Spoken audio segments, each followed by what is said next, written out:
So don't take that. We won't take them. Yes, let's be the Pods. in Springfield.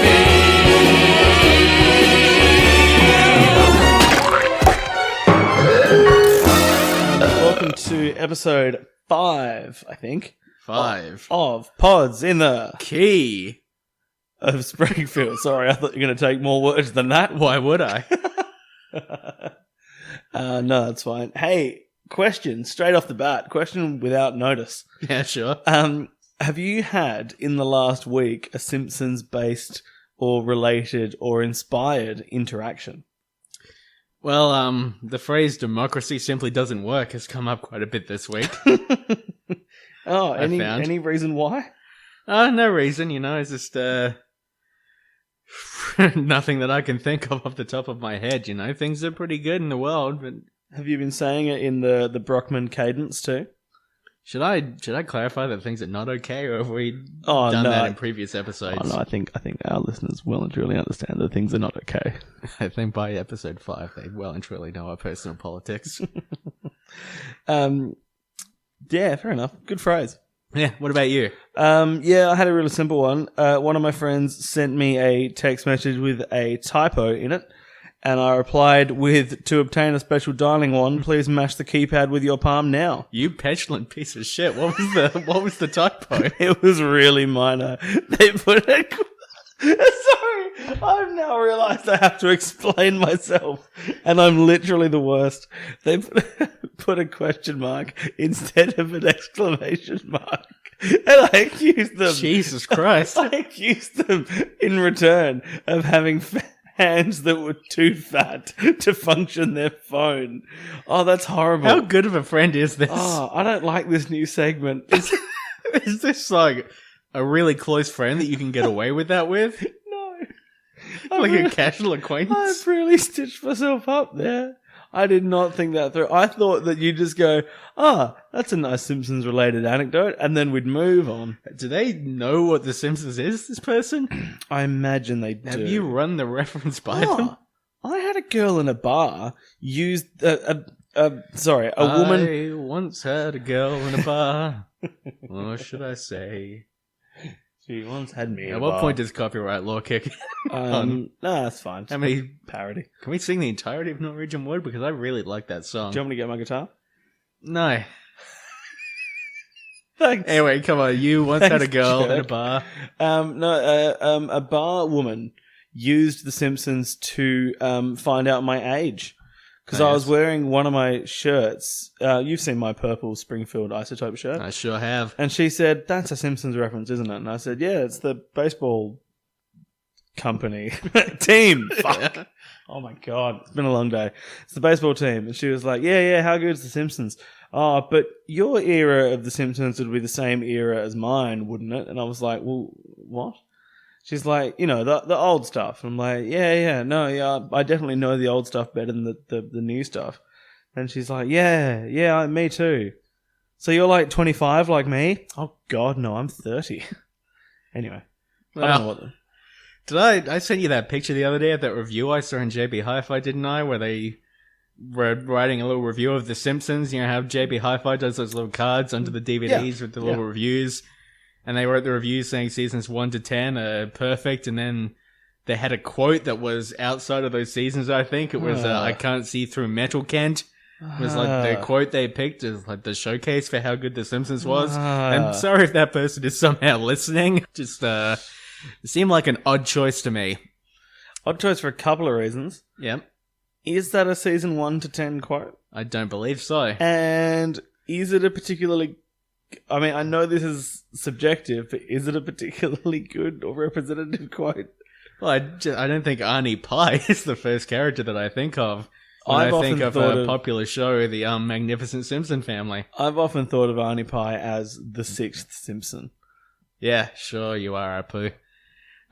Should we talk about the thing that we're meant to talk about on the podcast that we have? You mean The Simpsons? Sure. All right. Well, sorry for the sudden change in topic, but we're going to talk about The Simpsons now. So the 2 episodes we watched tonight, Oh. the first one, the Telltale Head. You want me to take the lead on this one? I'd really appreciate if you could. My note taking tonight was very scarce. So we'll start with the chalkboard gag, as I like to for these episodes. Sure. The chalkboard gag on this one is, I did not see Elvis. Here's my question. Yes. So generally the chalkboard references, we can presume that Bart played.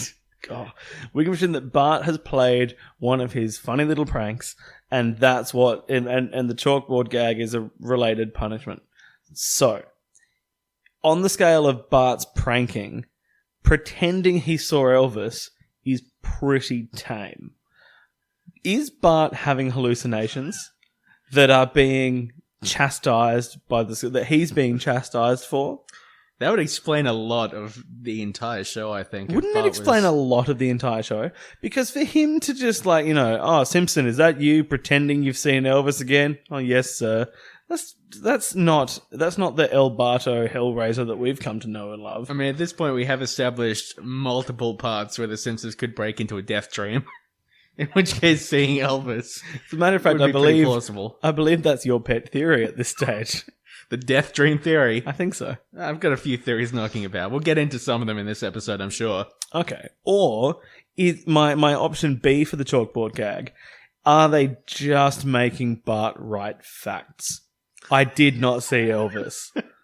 And then next month is going to be, I have not walked on the moon. Because that also seems like an odd punishment.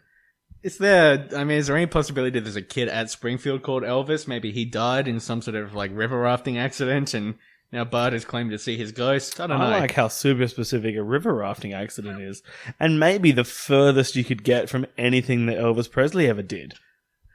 Yeah, he died in a toilet. That's pretty near water. True. And my other line of thought is maybe it's the cat from My Favorite Murder, that other podcast we listened to, which might be too inside a reference for people. Everyone's listened to that podcast. Everyone's listened to that podcast. I used to hold myself high. After you introduced me to it, I was like, yeah, I'm listening to this rad niche little thing. It's no longer niche. No, it is everywhere. Hey, Karen. Hey, Georgia. Yeah. Bye. Yeah, I'm sure they're going to hear this shout out. I wouldn't have thought so. We like your podcast. It's good. So the first line of this episode, yeah, Homer and Bart, walking along with the head of the statue of Jebediah Springfield. The very first line is Homer saying, "When I was your age, I pulled a few boners. What do you make of this?" Yeah, I like to think, because we've talked before about this line in a previous watch through. I actually have developed a pet theory where, because obviously this episode starts with a cold open and then a flashback to the start of the story, right? We see the end of the story and then it goes back to the start. Yeah. I like to imagine that on the walk to the central square, Bart's done all the explanation he can do about Jebediah Springfield and cutting off the head off the statue, and now he's just gone, well, since I'm bearing my soul to my father, I may as well say, oh, by the way, also this happened in the locker room the other day. Yeah. Well, is he pulling his own boner, or is he pulling, I don't know. How much should we be talking about this, really? When Homer says it, I always assume that they were boners of third parties. Okay. Because does anyone use the word boner to mean mistake? I think maybe they did back when this was airing. Who can say? Huh. At what age did you start pulling boners? What? I'm not talking about that on the podcast. All right, well, we'll save that for the adults only edition. Sorry to no and you there, but so the start of this episode, we see this furious mob that has formed, is chasing down Bart and Homer.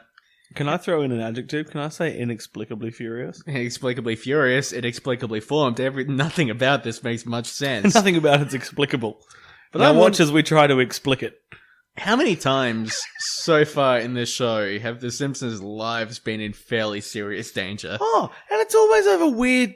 It's always fucking bullshit. Yeah. It's just ridiculous.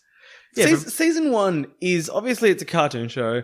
Obviously, it's not real. Yeah. We know. We get it. Unlike most TV shows, which depict real things that actually happened. Of course. Yeah. Everything's a documentary these days. But And the events occur in real time. season 1 is when it's jarringly heightened when you go back to it. Yeah. Like, Homer's covered in mud, so everyone assumes he's a supernatural being. Some stupid statue was defaced, and now everyone wants to kill a 10-year-old boy. Homer becomes a local town icon by putting up a few signs. It's so jarringly heightened. That's the phrase that I used before, and I'm using it again. Jarringly heightened. So the mob chases them. They go back. They have a little flashback, and the rest of the episode is Bart recounting how he reached the decision to chop off the head of a statue, which is somehow the entire plot of this episode, except there's a little subplot about Homer wanted to buy a bowling ball that doesn't really go anywhere. But just a few things throughout this episode that struck me. Early on, we see the Simpsons go to church. Sure. Is this the first reference to them being a fairly religious family? I think. Ooh, I reckon you're probably right. Because I really enjoyed the scene in the Sunday school where the kids are Yes. sitting around and they're asking the questions, and all of the questions are about the conditions of getting into either heaven or hell, whether animals can get in, whether somebody who's lost a leg, I think it is, if we reunited with that leg in heaven. Yep. And to me, when you're a kid, that's really the only part of religion that matters at all, isn't it? is the moral question of what you need to do to ultimately get into heaven. Like, the rest of it I think doesn't really matter that much. I think, and maybe I'm showing the tendencies here that eventually led me to leave all kinds of religion, but I think what the kids are actually trying to do is, how much can I get away with and still end up with the result of getting into heaven? Just don't be a monkey. Just don't be a monkey. Not even one of those smart ones that lives among us. Not even one of the ones that smokes or rides roller skates. Yep. Cool. Do you smoke or ride roller skates, by the way? Only on Sundays. Okay. Monkey Sundays. So... So a large part of this episode is it's revolving around Bart wanting to go and watch Space Mutants 4, the fourth movie in the venerable Space Mutants franchise. Sure. What do you think happens in the first three films? We see a little bit of 4. It's a bit of a campy, silly film. Do you think the implication here is that the Space Mutants franchise, to have reached 4 films, started out as a sort of prestige piece of cinema? Maybe it was like started in the 70s with John Carpenter, and then the second one was sort of like a silly, like, Sam Raimi sort of a parody funny film.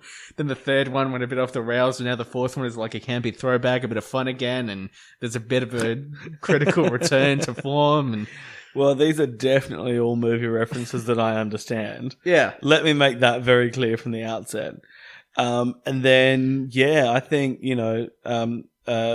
Chicken Ramen, or whoever you said did the second movie. I reckon they Chicken would've- Ramen. I don't know. What do you say? Sam Ramen. Sam Yeah. Ramen? I Yeah. said Sam Raimi, but yes. Oh, Chicken Ramen. Is he the one whose script is all in rhyming couplets? Is that why they call You're him gonna have Sam to give me Raimi? like 3 examples. Is that why? Oh, okay. Here we go. Well, hang on. Name one of his movies for me. The Evil Dead. The Evil Dead. Oh no, said Fred. Here comes the Evil Dead. All right, Spider-Man 2. And then Spidey's uncle died. He cried, he cried, he cried. These rhyming couplets aren't very good. Does Spider-Man's uncle die? Yes. Yeah, Spider-Man's, sweet. that's like the whole thing is Spider-Man's uncle. What's his uncle's name? Why am I asking you? You don't know. It's Oh no, wait. It's isn't it Uncle Alan or something Uncle like that? Owen? Uncle Owen. Owen. Or is that Luke's uncle? Are there 2 Owens? Is there Luke's uncle in Star Wars, and then there's this uncle?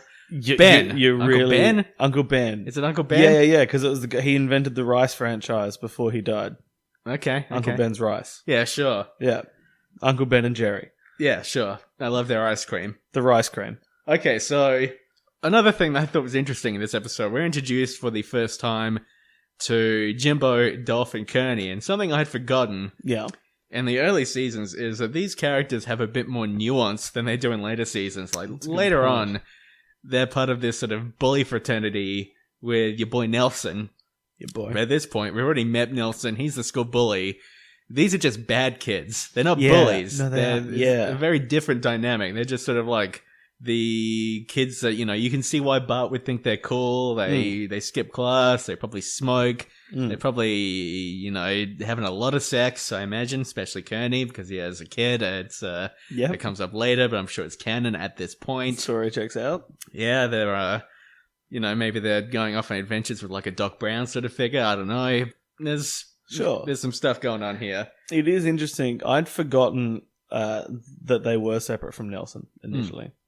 I'm always surprised by that. What else I was surprised by tonight is I've been trying to do this thing with my hair where I like grow it I like that you're sweeping your hair like right now. This is not a video podcast. I'm making it super visual for you. Sure. So the look I want is a horrible look, and I don't recommend anyone gets it, and I shouldn't be getting it myself. But basically, I want the kind of blanket of hair that Dolph has. But I didn't realize that what I should be saying is going into a hairdresser and saying, "Give me the Dolph." Until tonight's episode, when I saw Dolph again, I'm like, "Oh, that's what I want. I want Dolph." But if you ask for the Dolph, they'll give you the Dolph Lundgren, which means you'll come in, you'll ask for the Dolph, and instead of cutting your hair, they'll just knock you out. Rocky 4, probably the worst. Actually, not the worst Rocky film, but it's not very good. Anyway. Is that the one developed by Sam Hyman or whoever you meant before? Now, you think of Rocky 7, Adrian's Revenge? Oh, Adrian! Yeah, exactly. Revenge! Are you doing Milo Kerrigan? Couple of days. Sorry. Jesus. I've gone deep into my own references. This is also the first appearance of Apu on the show. A character that we would realize like 25 years later is kind of a problem. Yeah, because it's Harry Shearer that does the voice of Apu, is that right? I think it's Hank Azaria. Yeah. I have a feeling we really should do research, shouldn't we? I'm pretty sure. No one on the internet. I mean, it's definitely not an Indian man. We know that much. Yeah, it's not. And yeah, I feel like these days that wouldn't fly. Yeah. Yeah. Because they've definitely, I think one of the recent episodes is kind of about this. I haven't watched it because it's not legally available here, and who would pirate? Only a monster. But yeah, I haven't seen it, but apparently there is an episode that addresses it. But the first time I really thought about it, and this is kind of surprising even to me, is like a year and a half ago when the Netflix series Master of None had a whole episode about like issues with casting Indian people within cinema, and the fact that they used to just get white people to do it a lot of the time, and they used Apu as an example, and it hit me like, holy shit, I never actually thought about this. This is actually an issue. Fuck. Yeah. Yeah, I mean, I wonder if there are any other underlying social issues in The Simpsons that we perhaps have ignored until now. Typical SJW nonsense, Nick. Oh, sorry. Yeah, I don't really think that, though. I think social justice is very important. I just think if you're going to insult someone, calling them a social justice warrior is a pretty fucking epic insult. Yeah. Like, as in, like, who wouldn't want social justice?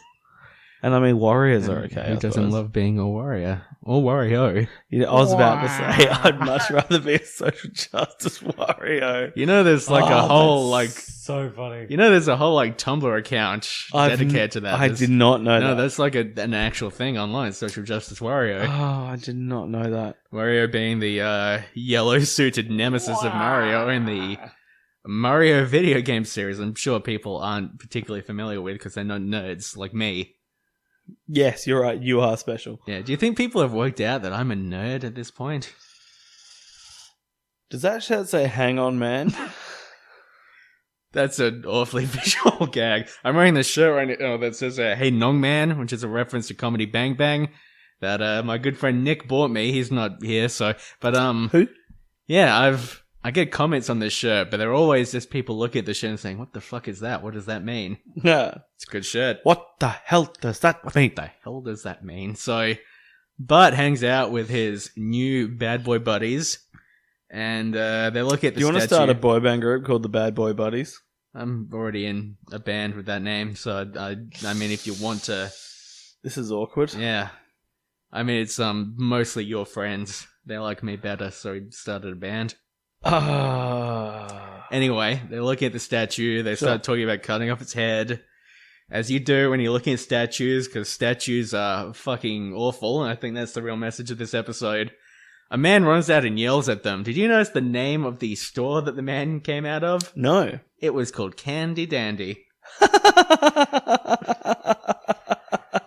Which is this implying that the man selling the candy is some sort of dandy, or is the candy itself dandy? Why is it not called Dandy Candy? That would be a much better name. Do you reckon next to it there's a cleaning shop called the Fop Mop Shop? The Fub Up Shop? Like dandies and fops? I think it's a distinct possibility. I hope so. Well, further on in the episode, what am I going to say next? I've got these notes here, you see, and I've got 2 notes. So far, one of them's crossed out. The first one says Dolph's hair. Cross. You're crossing your notes out as you go? Yeah, man. We run a tight ship around here. How else am I going to know if I've already spoken about Dolph's hair? Going back to the statue. Sure. Bart cuts its head clean off. Seems to come off pretty easily. He runs out there with a hacksaw. I don't know how a kid is just going out at night with a hacksaw without his parents noticing, but whatever. No, it was the 90s. He hacks off the head. He carries it around. People are distraught about this, very upset about this statue and its head missing. And the terrifying strength of a 10-year-old boy. My question to you, though, Nick, is, do statues matter? No, they don't.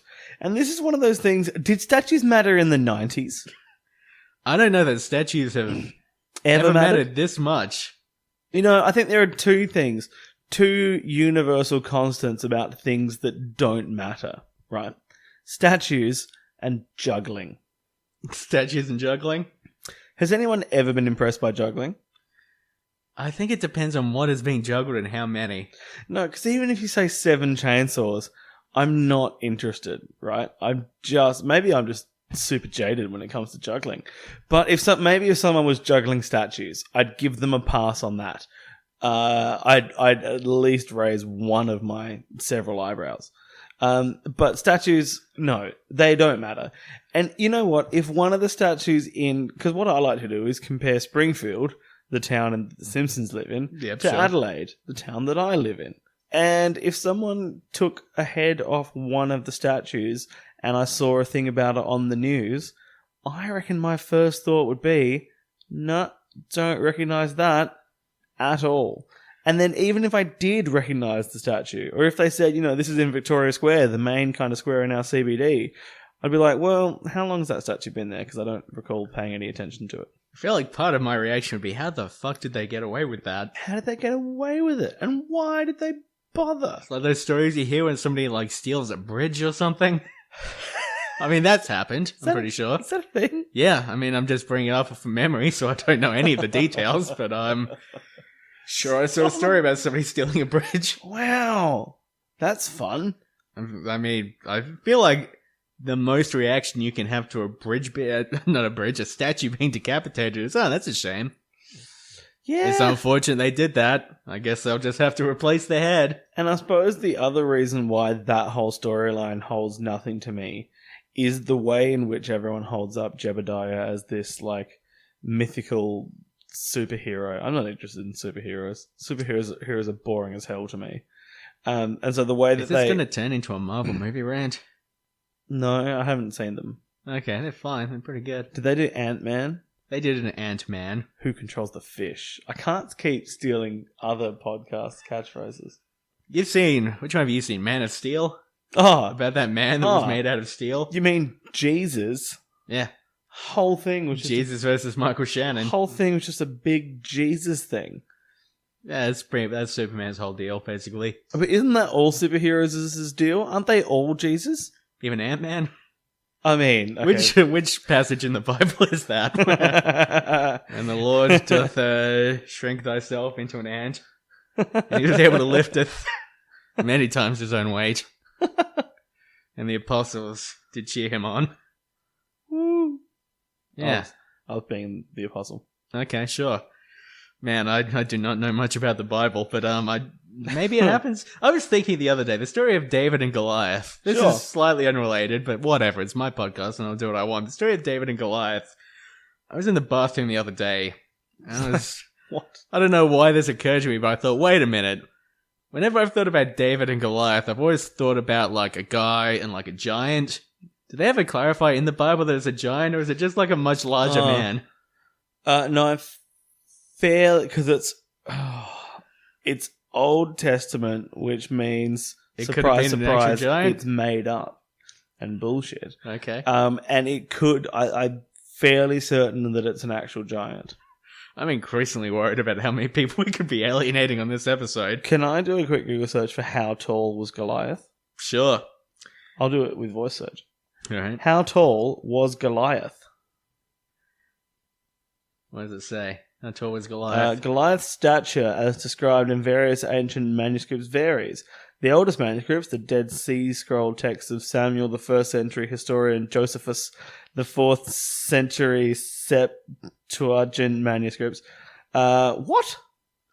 They gave his height as 4 cubits and a span, which is 6'9". So he's just a very tall man. Well, how tall was David? He was 6'4". He was also quite large. How tall was David? You're kidding. His exact height is not given, but he was a head taller than anyone else in all Israel, which implies he was over 6 foot tall. So you've got a 6 foot versus a 6'9"? Yeah. That's ridiculous. That story has been... What? I'm so glad you made me look that up. I'm glad I put this up apropos of nothing. I've always pictured that as like, you know, little tiny boy with his Dennis the Menace pouch, slingshot thing, and then, you know, bloody a building. Statues really are bullshit. I'm flummoxed by the height difference between them is less than the length of a regular foot-long sub. That's your measurement? Not just less than a foot long sub? I do that a lot for inches. I find it more tangible. Look, they're really caught up in this whole statue thing, but doesn't Springfield have much bigger issues to deal with at this point in the show? And as we've covered here, Homer is some sort of murderous figure stalking the town. There's some sort of time travel thing going on, which is maybe why the episode starts and ends at the same place. Oh, the flashback thing. Yeah. Oh, that's a really good point. We know that Dr. Colossus is probably running wild over the whole town. I think we've established that pretty well. How else do they so quickly form a frothing mob? Yeah, just out of nowhere. Mind control. And then when in the Bart water supply reattaches the head at the end, there's no welding going on there. There's no welding. I'm going to cross off my second note. There's no welding. And it just sits there perfectly. Has that been a note on every episode so far? You're just concerned at lack of welding? Do you reckon... I mean, there's some welding in like season 3, I think, so you'll be happy when that happens. I can't wait. But let's put World Watch to one side for a moment.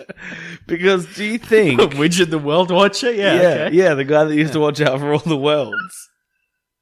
That was his deal, wasn't it? Yeah, sure. Yeah. And his Only 90s kids will remember this. With the human that used to look after him. Wasn't her name Mig or Tig? Those are the 2 types of welding machines. Was there a human in that? Yeah, he had a human buddy. Wait, is this real? There were kids named after welding equipment in there? No, that was... okay, sorry. No, here's how that joke worked.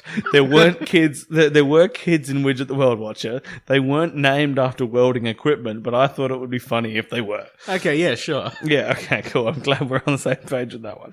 Now, do you think Norman might have been in the Norm Watch? Do you think Norman might have been in the frothing mob? I think we see Norman's father in this episode. If you notice in the bit where they go into the retirement village and they're all sitting around, there's one man who looks like a cauliflower. Just this real weird guy with like really like pinprick eyes, and he's got like a cauliflower instead of hair, and he's got a severe overbite. I don't know. I get the real Norman vibe from that dude. Yeah, I'm going to clock that as Norman's father. Norman being, for people who haven't been paying very strict attention to this podcast, and why would you?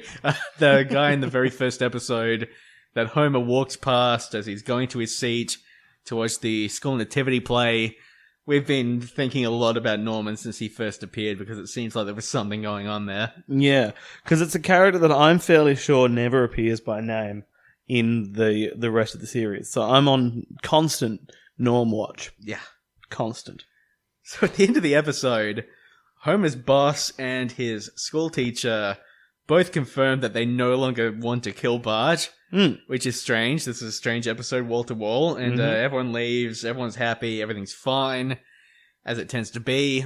My question for you, Nick. Sure. Having watched this episode, having taken in everything that happened, how many statues have you fucked up just today? Oh, 19. Yeah? I reckon that's about fair. Yeah. Because I know that when I got here, you were at the front in your car with a rope tied around that statue out there and just revving the engine, trying to pull it down. See, the problem is I like playing the Just Cause franchise of video games. Yeah. And so then I went out and bought myself a little bloody lasso, Sure. just like Rico, and then I just go around pulling statues down. In the later And episode... saying Rico-style things like, oh, too close for comfort. Hey guys, it's me, Rico. I'm the star of this game.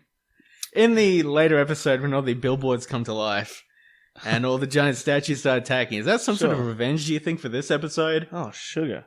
Because that's, I mean, it's a Treehouse of Horror, but it's canon, right? It's all canon. Can I say that's a super long play? Super long play. If that is this part of our super long play segment? yes. Is that a thing we're doing now? Yeah, you're right. That's exact. Yeah. No, yeah, we're going to project forward story arcs that may or may not actually arc. And considering all the time travel in this show, in the, the spiral universe sort of thing we have in the, Yeah. well, it's a donut-shaped universe, really. Everything's, time is a flat circle is Yeah. going on. It's Yeah, like Billy flat circle. Pilgrim unstuck in time. There's a lot of stuff going on Yeah, here. it's Billy Elliot. Yeah, sure. Yeah, that's why, is Hugh Jackman in that film? No, that other Hugh Grant. Is he in the film? One of the Hughes is. Or is that About a Boy? Are they the same movie? No, they're different. Billy Elliot's the one, the guy that the kid that Dances a lot. dances in the coal mines until his legs are crushed by a horrible accident. And About a Boy is about a guy who was halfway through getting a haircut and then stopped. What about Forrest Gump? What's that about? I believe that's about, gumption, that cleaning, like that putty textured cleaning stuff that you can use in bathrooms. Yeah. It's about a guy that puts that in a forest. I'm pretty sure that entire film was about a white man taking credit for the inventions of African Americans. Okay. There's a lot going on in that movie. That's a very good point. I've never seen the movie. Okay. And I know nothing about Wouldn't history. recommend it. I know nothing about history. But Forrest Gump with the line, life's like a box of chocolates line. Yeah. That has always associated in my head with the Whitman's sampler, because in my head they hit Australia at about the same time. That might not be right. The Whitman's sampler is terrible. Have you had one recently? All the chocolates in there are gross. Just struggling to follow you here, but you know what goes well with chocolate? Flowers. You know who provides flowers? Forrest Gump. So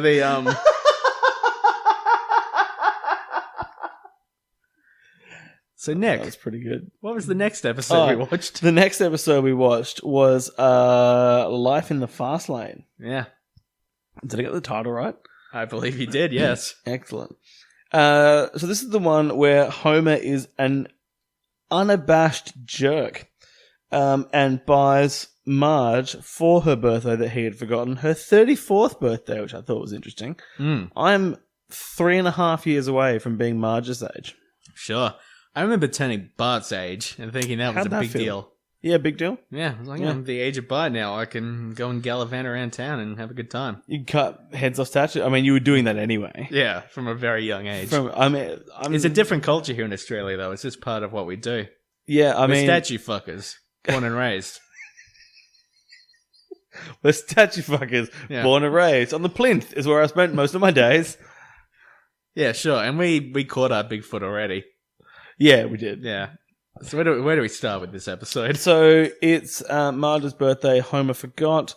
We get what I think is the first example of what becomes a Simpsons trope of the sound of someone running out to their car and driving away while the rest of the scene remains frozen. That is always funny. It is always funny, isn't it? I also noticed in this opening scene when the kids make Marge breakfast in bed, Oh, yeah. Bart really efficiently makes a huge fucking stack of pancakes. Yeah, he's really doing well. I mean, they look amazing. I mean, he must have briefly put aside his statucide, as I'm going to call it, his statue-killing tendencies, briefly, for the briefest of mornings, just to make pancakes. And if you don't have like a big grill, making pancakes, it's pretty easy to fuck them up. Oh, yeah. You can get slop all over the place. I've never made a good pancake. Have you noticed my kitchen's 3 foot deep in slop? You know, I have made one really good pancake. How'd it And feel? it was like a few months ago, and my sister is still bringing it up because I made it for her. And So like, you've given her chronic food poisoning. She's still bringing it up. it's a good gag. Thanks. Unlike the gag she was doing when she was choking up that pancake. Oh, you Seriously, made me peak the levels with my laughing. Last time I saw her, she said, "Hey James, remember when you made that really perfect pancake? Like it's Aw, like family law now. This pancake I it's made." amazing. Yeah, but Good work. yeah. Bart makes a stack, all of them at least as good as that one perfect pancake I made. Like a pancake so good that I remember it. That's not common. How does it feel to pale in comparison to a cartoon 10-year-old boy? You know, in a lot of ways, I pale in comparison to Bart. I think most of us probably do. Sure. So, So Homer goes out and buys Marge a bowling ball. I like that when he goes to the shops, he passes by the jerky hut and dismisses it as too salty. Immediately dismisses it. It doesn't even walk in. No. Oh, he knows Marge's tastes. Yeah, we know at this point that Marge fucking loves jerky as well. Huge fan. Well established. Well established fan. Too salty. Homer's buying her a bowling ball. Is this a direct continuation of the previous episode where he's looking in a catalog for bowling balls and getting really interested in bowling balls? Because they never followed through on that in that episode. Are they trying to build some sort of continuity? If they are, it's a really odd ploy.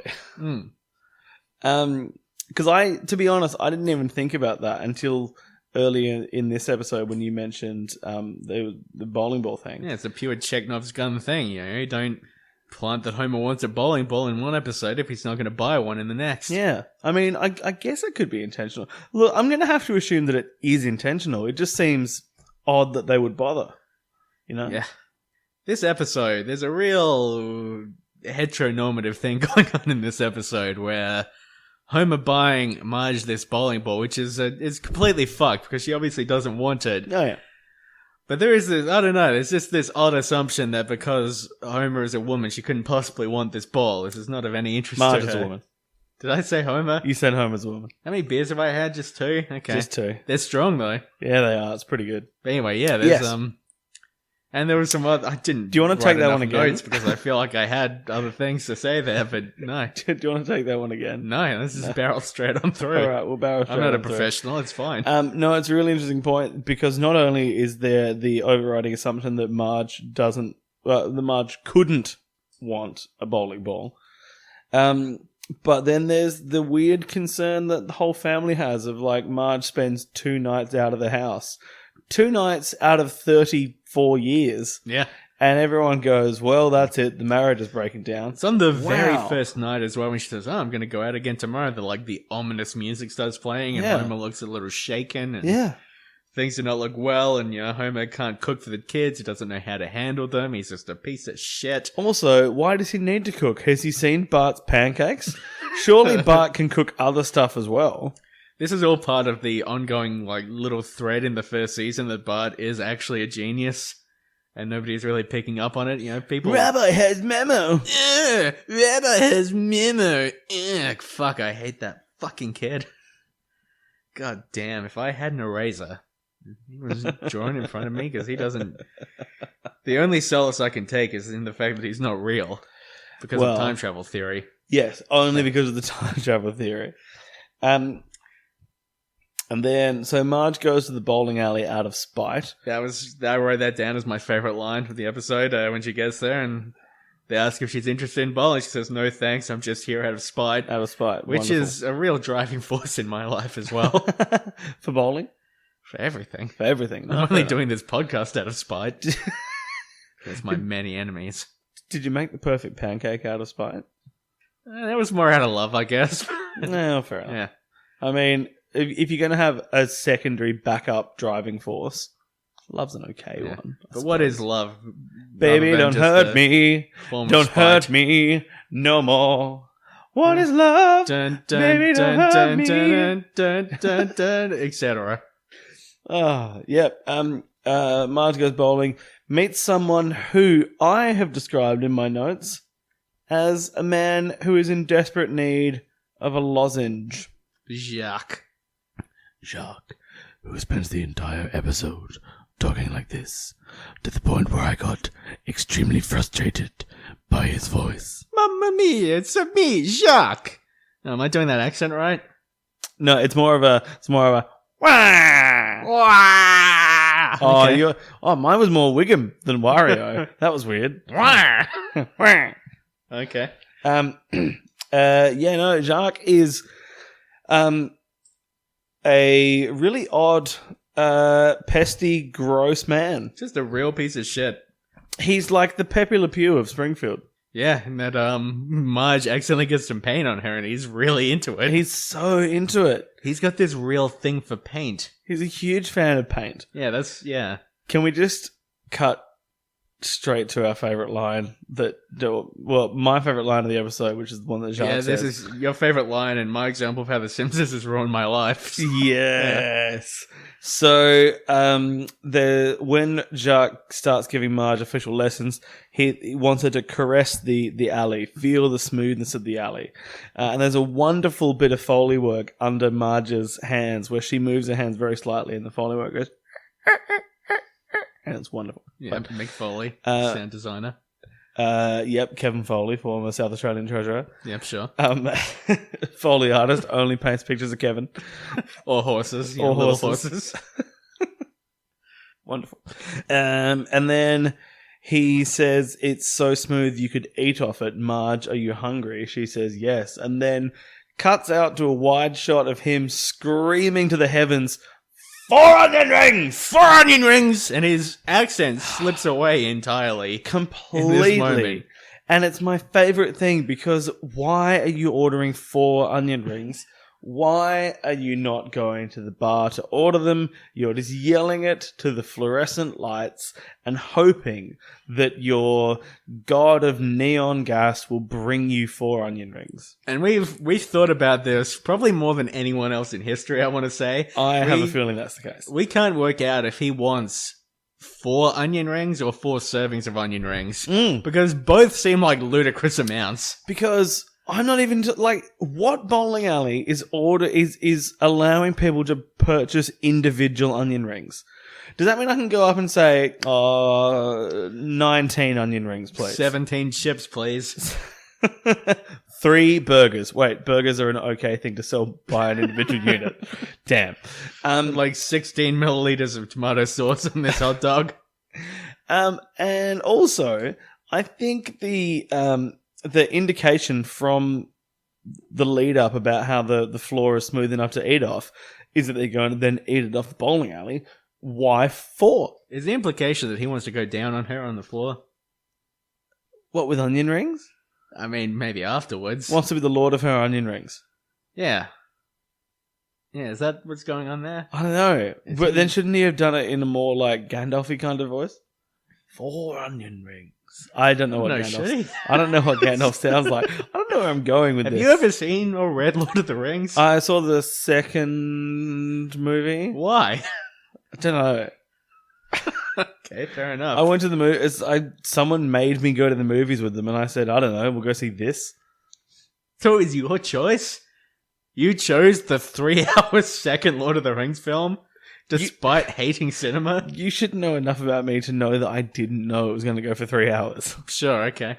Because I think at that point, my kind of general awareness of movies Yeah. wasn't up to the point it is now. Now, if there was a 3-hour piece of bullshit, I'd know about it.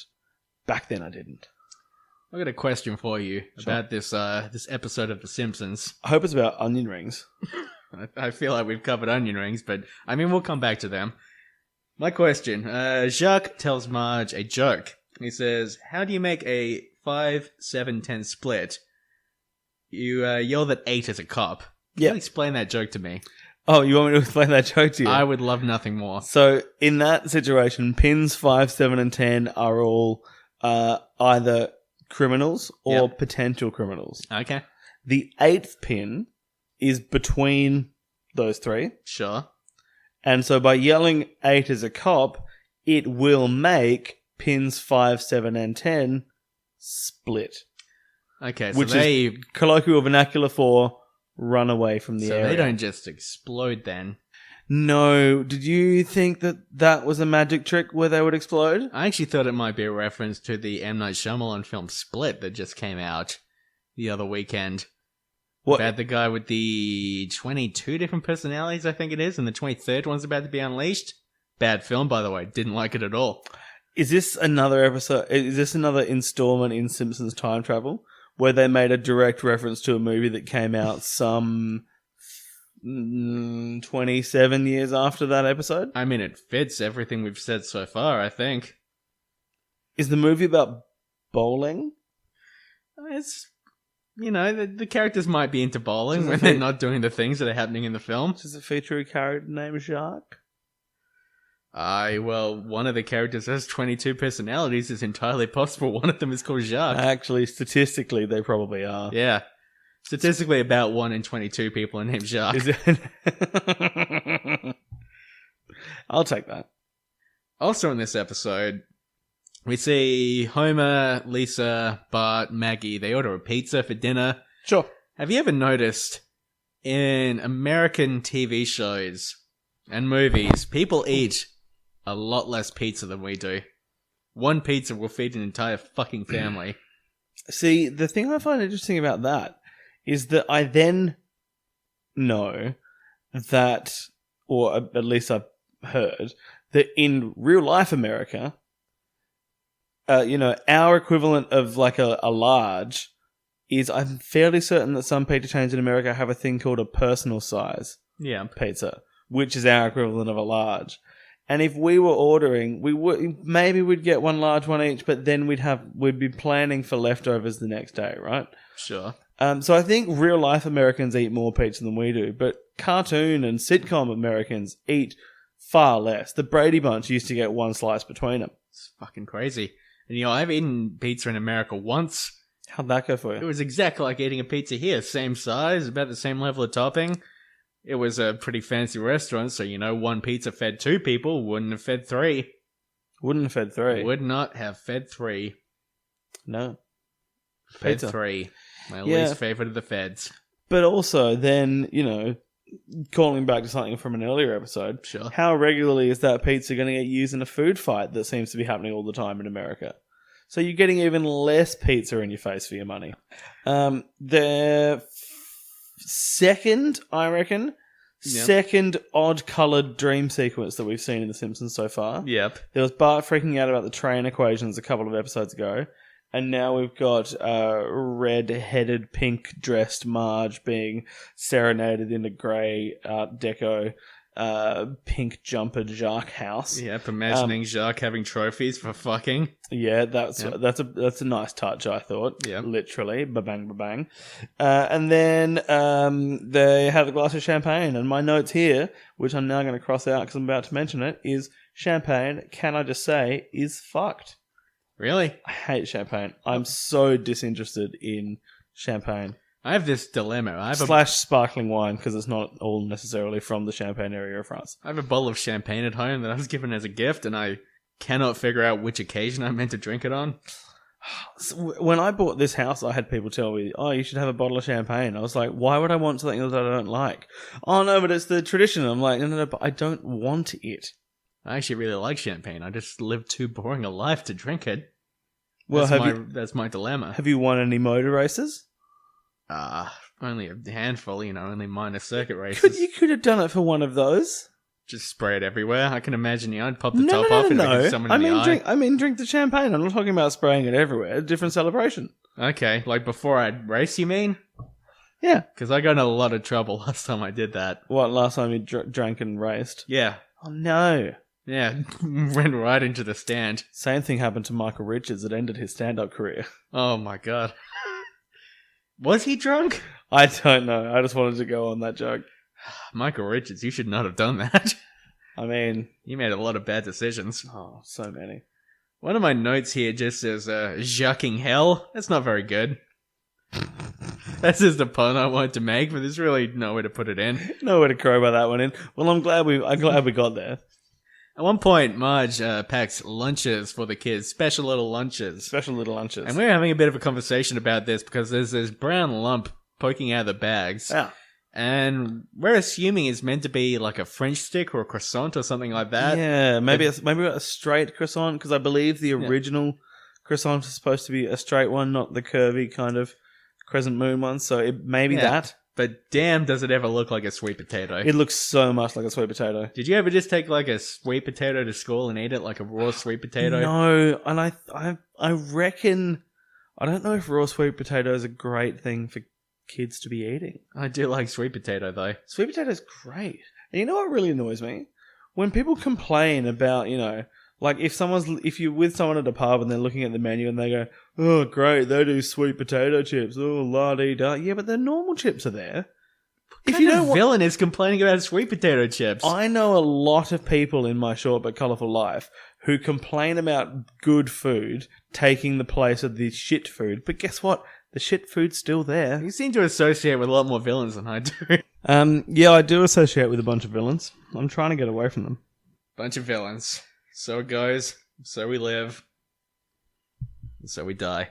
So, at the end of this episode, why do Marge and Homer stay together? I don't know. Is it because she likes bowling? It seems to largely boil down to the fact that Homer says he likes her sandwiches.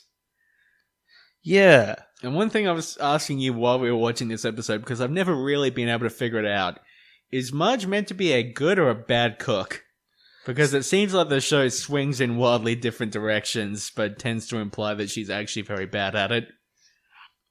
I mean, what I think is that Marge does a couple of things quite well and then is not good at other stuff. Sure. And I think the couple of things that she does quite well are very not trendy things. Yep. Like liking potatoes. Like, I just think they're neat. Yeah, don't we all? That's why she put those sweet potatoes in the bag. Oh, it all makes She just sense thought now. They were neat. Time travel. Time travel. And she wanted to be sweet. By the way, something I forgot to bring up earlier. I've got a little theory here. When they're in the diner, and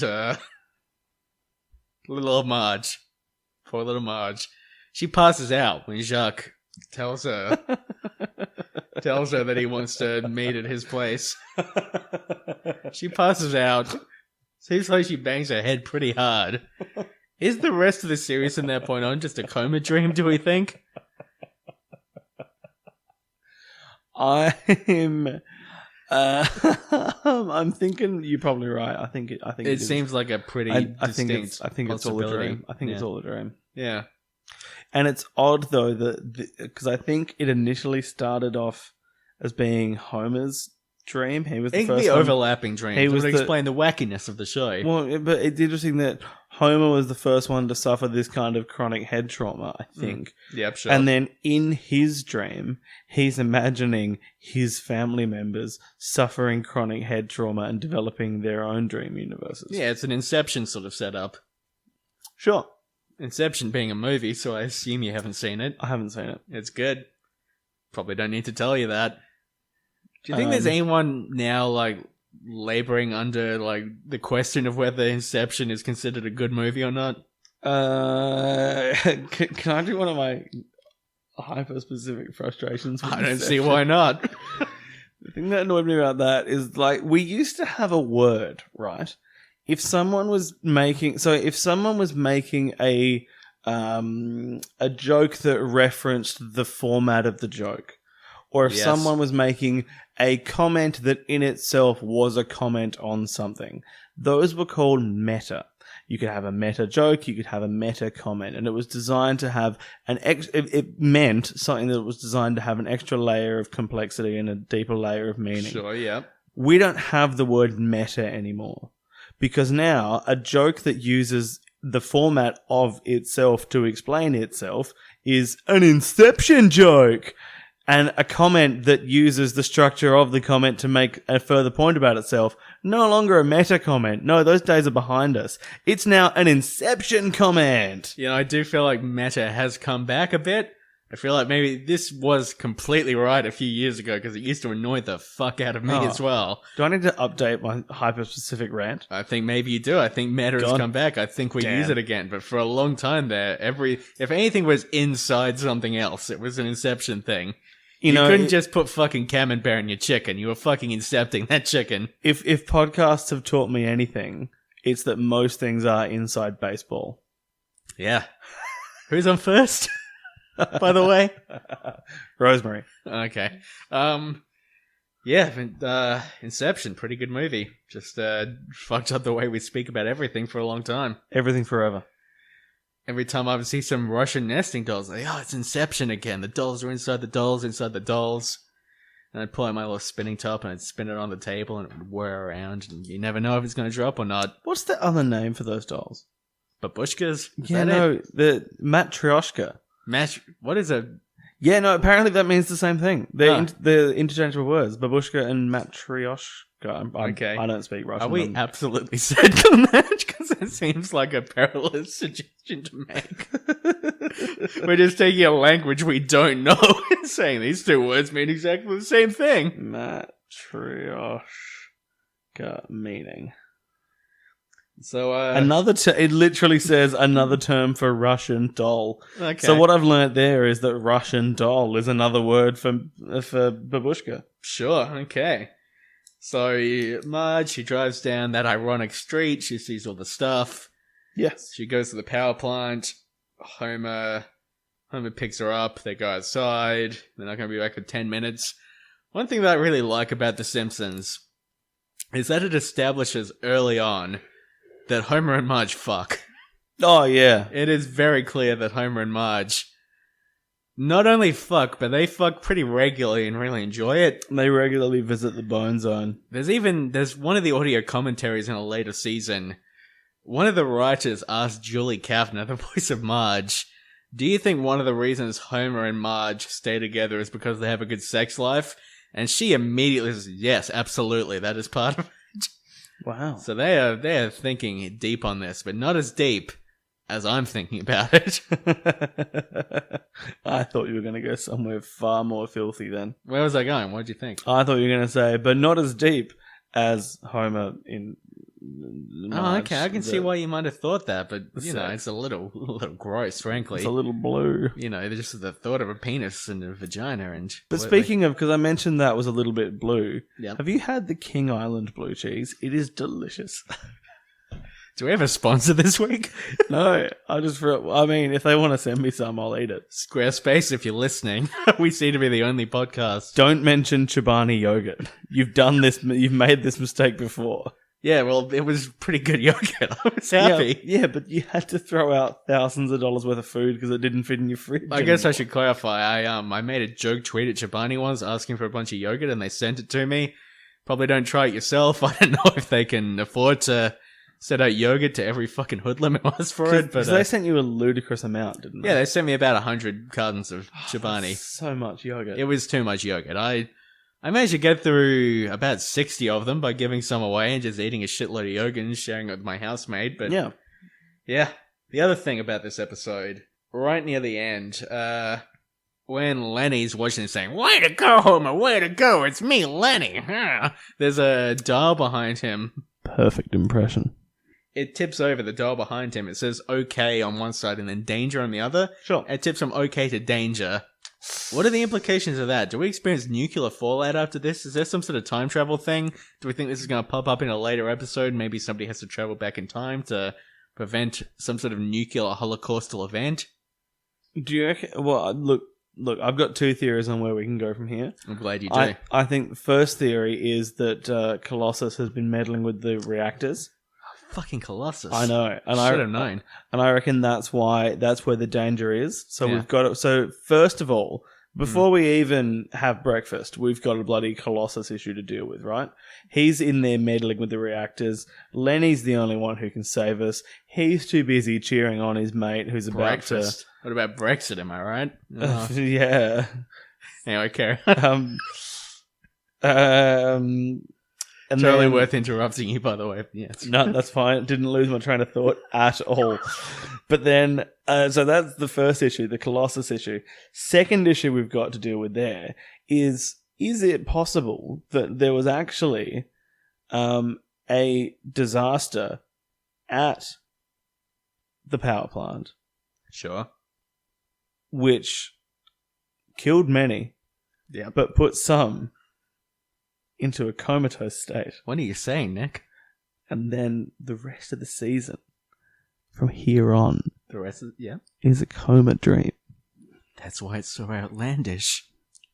That's why everything's so crazy. Oh my god. This is putting a whole new perspective on everything that comes after. I reckon Homer and Marge. I reckon at some point Homer repainted his car because I don't think that pink is a standard color. Okay. And I'm thinking he probably repainted his car with a lead-based paint.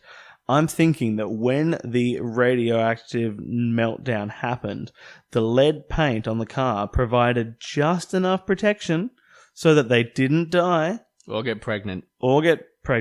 but their brains were fried, and then they ended up in a coma, and from there on, coma dream. So the whole rest of the show, you think, or just the season? No, the rest of the show. Okay. Rest okay. of the show. I mean, checks out to me. I don't see any logical flaws with any of this. Speaking of floors, Yeah. you use your feet to walk on floors. If you're in a coma long enough, your toes get pins and needles, and sometimes, like if they have enough blood lost, depending on the position you're in the coma in, because if you're laying up with your feet up in the air, whatever, Sure, yep. You can actually lose your toes, and that's why they call it comatose. Okay. Sorry. That's interesting, because, usually if I need pins and needles, I just go to the hardware store. But this seems like a very different way of going about it. So the end of this episode is pretty clearly meant to be the parody of a movie, but I have not seen the movie. I don't know what it's a parody of. I don't know what movie it is. I was going to ask you, because I was sure that you, the movie buff among us, would know. I mean, I know that the song they're playing is like an 80s rock version of Love Lift Us Up Where We Belong. Yep, sure. Has that song been used in a movie? I'm almost certain it has. This is definitely another one of those moments. I was watching the episode and thought I should have done some research. What movies have... Oh, God. Oh, no. Sorry, it picked up too much of you talking then. What are you doing? What movies have Love Lift Us Up Where We Belong been in? An Officer and a Gentleman. Yeah, that's probably it. That's a movie. Should we watch that whole movie now? I don't see why not. It's only 10 p.m. I think that'll be fun. All right, let's watch that and then see if it makes any sense. Yep, and then we'll come back and do a little edit on this and say whether it makes sense or not. So we just watched that entire movie. Yep. Yeah. Personally, it only increased my opinion that movies are a waste of time. My question was, I knew who the officer was. Who was the gentleman? Oh, wasn't that... I've got nothing. I've got no references. Wasn't that... Was it that man who was always, like, petting people really softly? Or was that the officer? No, the officer was definitely the one who was inside the office the whole time. Okay. The gentleman was definitely the one who was always fopping his way about the place. Oh, okay. So he was that... Hugh Grant? Flicking through my notes. He was the candy dandy. Okay. He was the candy dandy. Nick. Yeah. Are we overcommitting to this bit? I'm not convinced it's working. I don't know. Can we roll it back a bit? I don't know what we're doing here. Okay, I'm let's. super fucking tired. Should we jump to the end of this episode? I maybe? think we should jump to the end of the episode. All right, so I've set up. Now that this is into episode 5, I thought I should get around to setting up an email address and a Twitter account. That's handy. Yeah, so if anyone is fucking listening to us at all and wants to get in contact with us, and frankly, I don't see why you would, but our Twitter handle is Key Springfield. Key Springfield. Really glad I remembered that. And our email address is podsinthekeyofspringfield, or one word, at gmail.com. So you can contact us with any angry vitriol you might be feeling. You can call us social justice warriors and yell at us and tell us we're responsible for the breakdown of society and you don't want any fucking politics in your ears. There's really any number of reasons you might want to contact us. Yeah. I suppose. Tell us to go get fucked. I imagine that's what most of the emails are going to be. I mean, if people have their own Colossus theories, Yep, absolutely. their own time travel theories, Yep. their own theories on who Norm is, Their own theories on us ripping off other podcasts we haven't actually listened to, that Yes. sort of thing. It's I can't wait to hear all of them. yeah. So yeah, hit us up if you want to, or just leave us alone. It doesn't really matter either way, I suppose. Yeah, that pretty much sums it up. Thank you for listening. I assume we, as of episode 5, we haven't actually put anything online yet. So No. if anyone is listening by the time this one goes up, thank you very much. Thank you. Keep Simpsoning. That's not a good catchphrase. Should we have a catchphrase that we end on? I don't know if you remember, we tried to end one of the early episodes with a catchphrase, but I don't like mine and I want to change it. Okay. What was it? Mine was noodles want noodles. Oh yeah, mine was Woozer Wazzle. Yeah, I think so. Wow.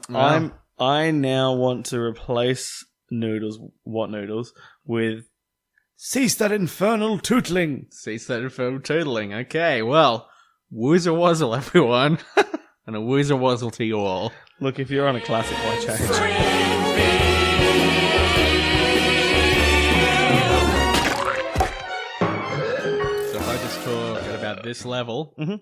which is probably my standard level. Standard level. Standard level. Standard When I see level. their happy faces smiling back at me. See, I was thinking Standard level. standard level. Better let somebody love you. I know there's no greater feeling than normality with your levels. Hold me closer, standard level. Ba-da-da-da-da-da. Alright, I guess that's Well, the mic check. That's all we've got time for this week. Can we stop for a brief second while I go do a wee? Yeah, sure. Pausing. Dun, dun, dun, dun, dun, dun, dun, dun. Make sure to edit this part out of it. This is not part of the podcast. I don't know why I'm committing to the Jeopardy theme.